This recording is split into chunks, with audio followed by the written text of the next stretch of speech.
नमस्कार, स्वराज एक्सप्रेस देख रहे हैं आप। मैं हूं आपके साथ निशा तिवारी। बुलेटिन में बात करेंगे तमाम बड़ी खबरों की। मोहन कैबिनेट की बैठक खत्म होने के बाद मंत्री कैलाश विजयवर्गीय दे रहे हैं जानकारी। देखे लाइव। बनाएंगे हम, उसमें कृष्ण की छवि दिखे, ऐसा कुछ उसका कलर, उसके मोनो, उसमें भगवान कृष्ण का और संदीपायन ऋषि का कुछ उल्लेख हो। मुझे एक बताते हुए बहुत प्रसन्नता है कि नया वर्ष गुड़ी पड़वा इस बार सारे प्रदेश ने बहुत धूमधाम से मनाया। वैसे मालवा निमाड़ में तो काफ़ी समय से बनता आ रहा था और विंध्य में भी बहुत अच्छे तरीके से मनाया गया। पूरे प्रदेश के हर जिले में प्रशासन ने भी और जनता ने भी इसमें हिस्सा लेकर और नए वर्ष का सेलिब्रेशन किया। लोगों ने काफ़ी आनंद से, मुझे एक बताते हुए बहुत प्रसन्नता है कि कुछ लोगों को तो पता ही नहीं था कि भारतीय कैलेंडर हमारा काल गणना का केंद्र था कभी उज्जैन, और हमारा कैलेंडर बहुत प्रामाणिक है, बहुत वैज्ञानिक है। जितने भी दुनिया के कैलेंडर हैं उससे सर्वश्रेष्ठ कैलेंडर है तो भारतीय कैलेंडर है, जिसमें काल गणना को जीरो का 1000वां हिस्सा तक, 0.0 का 1000वां हिस्सा तक कैलकुलेट किया गया है। और इसलिए हमारा जो कैलेंडर है वो बहुत प्रामाणिक है और बहुत वैज्ञानिक भी है। औद्योगिक क्षेत्र में कामकाजी महिलाओं के लिए, हॉस्टल्स के लिए 284 करोड़ रुपया हमें केंद्र सरकार की सहायता से मिला है। हम देश के प्रधानमंत्री को धन्यवाद देना चाहते हैं कि जितने भी हमारे औद्योगिक क्षेत्र हैं वो महिलाओं के लिए हॉस्टल निर्माण करने का कार्य अब हम अतिशीघ्र करेंगे, क्योंकि औद्योगिक क्षेत्र में महिलाएं काम तो करती है पर उनके लिए आवास की बड़ी परेशानी थी और ये कामकाजी महिलाओं के लिए हॉस्टल बनाने की बहुत पुरानी डिमांड थी और अब ये डिमांड उनकी पूरी हो गई है।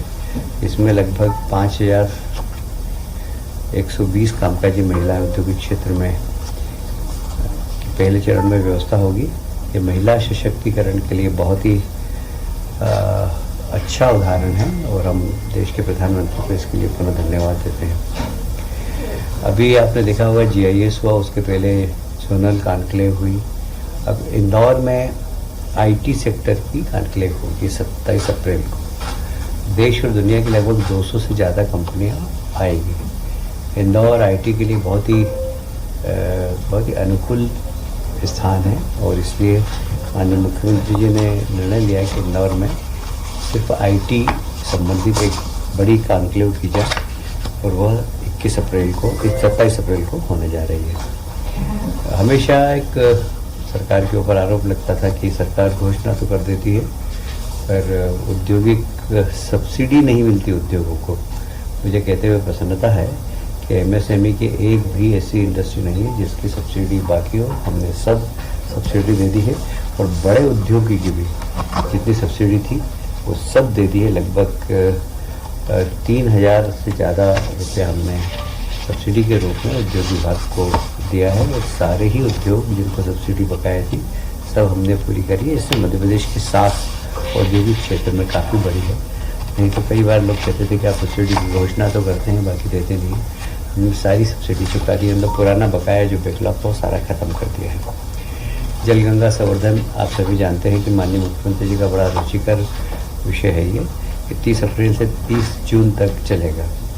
बरसात आने के पहले हम सारी तैयारी भी करेंगे, जितनी वाटर बॉडीज है उनको फिर से जिंदा करेंगे, उसमें वाटर कंजर्वेशन भी होगा और ज़मीन के अंदर पानी पहुँचे उसके लिए कार्यक्रम भी बन जाएंगे। तो जैसे ही बरसात आए तो जिससे हमारा वाटर लेवल बढ़े इसके लिए भी हम लोग चिंता करेंगे। तो सारे शहर के अंदर, सारे प्रदेश के अंदर जितने भी नगरीय निकाय हैं, पंचायत हैं, ये सब इस दिशा में काम करेंगे और सभी विभाग, चाहे वो वन विभाग हो, वे सब लोग जल संग्रहण में जो भी योगदान दे सकते हैं सब देंगे। सबको निर्देशित किया गया है। गेहूं उपार्जन किसानों के लिए बहुत हर्ष का विषय है अभी कि गेहूँ उपार्जन का काम हमने प्रारंभ कर दिया है और हमने हमारे घोषणा पत्र में 2700 का भाव दिया था। इस बार हमने 2600 का रेट देकर और गेहूँ उपार्जन प्रारंभ कर दिया है।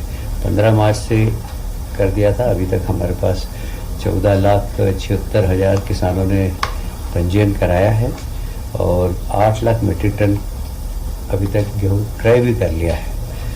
उपार्जन में अप्रैल के अब ज़रा तेज़ी की संभावना है। ऐसा लगता है कि उपार्जन ठीक हो, इसलिए हमारे मुख्यमंत्री जी ने सभी माननीय प्रभारी मंत्री जी को निर्देश दिए हैं कि अपने अपने प्रभार के जिले में उपार्जन स्थल पर जाएं और देखें कोई किसानों को तकलीफ नहीं हो, तो इसकी चिंता करें।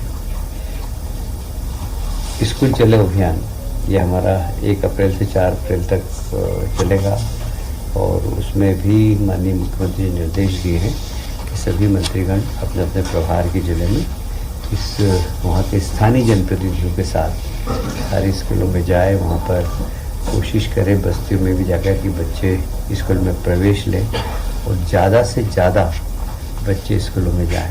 इस बार हमारी सरकार ने एक काम बहुत और अच्छा किया है कि हमेशा किताबें चूँकि हम निःशुल्क देते हैं पर किताबें छपती ही नहीं थी, कई बार तो दिसंबर तक नहीं पहुँचती थी। इस बार हमने इंश्योर किया है कि अप्रैल माह तक सभी स्कूलों में सभी बच्चों के हाथ में किताब पहुंच जाना चाहिए। ये 85 लाख विद्यार्थियों को समय सीमा के अंदर अप्रैल माह में ही पुस्तकें पहुंच जाएगी। ये हमारा निर्णय है और माननीय मुख्यमंत्री जी के निर्देश में है। आप सभी जानते हैं कि परिवहन एक गरीब व्यक्ति के लिए मास ट्रांसपोर्टेशन बहुत आवश्यक होता है और मुझे याद है कि हम लोग जब छोटे थे तो राज्य परिवहन की बसों में जाया करते थे और छोटे छोटे गांव में, मैं राजगढ़ ब्यावरा का हूँ, तो हम राजगढ़ जाते थे तो बस में बैठ के ही जाते थे और राज्य परिवहन निगम पिछली सरकार ने बंद कर दिया, विशेषकर दिग्विजय सिंह जी की सरकार ने। और हमने इसकी आवश्यकता को समझा और कैसे हम ग्रामीण क्षेत्र में परिवहन गरीबों को दे सकें, इसके लिए सरकार ने एक बहुत महत्वाकांक्षी परिवहन नीति बनाई है। उसके अंतर्गत हम प्रदेश में शहरी क्षेत्र में, ग्रामीण क्षेत्र में बसें संचालित हो, हमने मॉडल बदला है इसका। और मॉडल इसका ऐसा है कि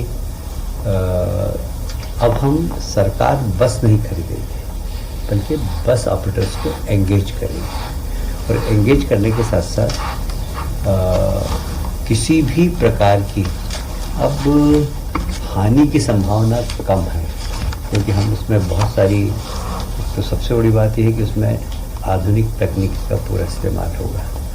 हम मध्य प्रदेश में एक होल्डिंग कंपनी बनाकर और इसमें पीपी मॉडल पर पूरा की पूरा ये बसों का संचालन होगा, पर कंट्रोल हमारी होल्डिंग कंपनी का होगा और यहाँ पूरा आईटी सेक्टर का अधिकतम उपयोग करके, आप सभी जानते हैं कैमरे लगाना, बसों की संचालन, कौन सी बस कहाँ जा रही, तो बड़ा कंट्रोल रूम के माध्यम से, जैसा कि आपने शायद इंदौर में देखा होगा, हम इंदौर में बस संचालन करते हैं, हर बस कहाँ जा रही है, कब रुक रही है, हमको पता होता था।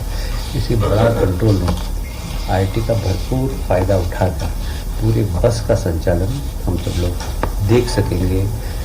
यहाँ तक कि अब सबसे बड़ा चैलेंज क्या होता था कि इसमें चोरी होती थी, तो अब टिकट के बिना कोई बस में नहीं बैठे, वो टिकट काटने वाली एजेंसी अलग हो, तो टिकट लेकर ही बस में बैठे लोग।